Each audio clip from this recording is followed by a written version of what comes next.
There she goes. That was sweet. Welcome to Steelhead Float Fishing. I'm Nick Amato. And I'm Rob Crandall. I've been float fishing for years and find that it's one of my favorite techniques. In this tape, we're going to show you how to catch more steelhead with a float. We're going to talk with Canadian float fishing experts.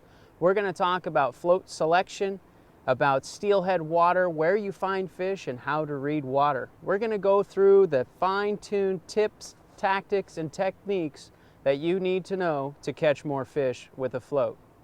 Float fishing for steelhead is the stealthy approach.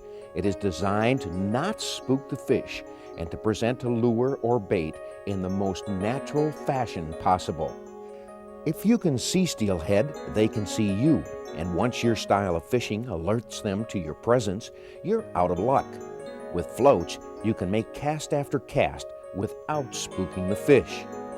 What could be more natural than what you see here?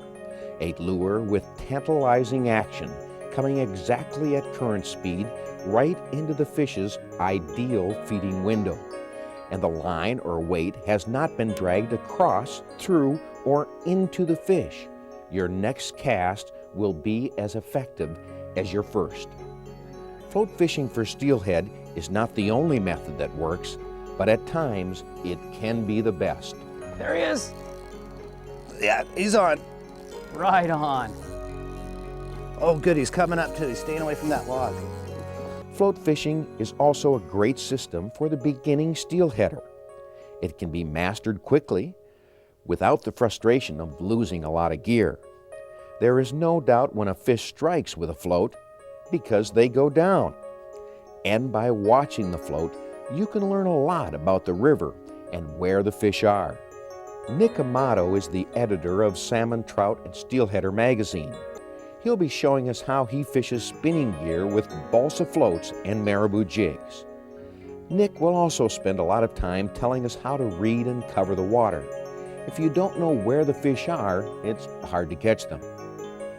Giving us the Canadian perspective on float fishing is Matt Gagay of Port Alberni, British Columbia. In the Northwest, it's the Canadians who have most ardently pursued steelhead with floats. Matt will show us some of the float gear he prefers when river fishing. Rob Crandall will fish with both Nick and Matt and will help us understand some of the tackle and techniques required to master float fishing. Get him good lock on the tail there. Great. Holy smokes, that's a beauty. That is a nice fish, Matt. Is it ever? Here, I'll just try and get the hook out of him. Nice job. Wow. Just hooked him That just is in a the corner nice there. fish. That was what float fishing can do for you. Yeah. I'm so Nicely done.